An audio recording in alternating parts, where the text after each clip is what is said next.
Kamusta mahal na mga taga-subaybay, maligayang pagdating sa aking channel. Nasunog ang baba ni Ozgay Girl, nagdulot ng allergy ang cream na ginamit niya. Si Ozgay Girl, ang nangungunang aktres ng serye sa TV na Black Beret, ay nakaranas ng matinding pagkataranta nang tumama ang tag-araw sa kanyang mukha habang siya ay nagluluto sa bahay.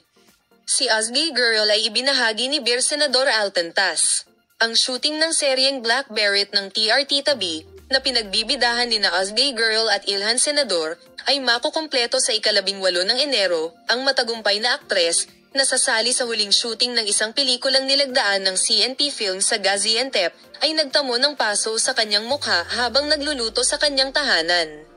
Si Ozgay Girl, na may paso sa kanyang baba, ay gumamit ng burn cream. Si Ozgay Girl, na nataranta nang magising siya sa umaga at nakakita ng pamamaga sa kanyang baba, ay hindi makapunta sa set. Kalaunan ay pinagaling ni Ozgay Girl ang gilid ng kanyang baba gamit ang isang drying cream sa payo ng kanyang doktor. Bibigyan ka namin ng detalyadong impormasyon tungkol sa paksa, manatiling nakatutok, Palem.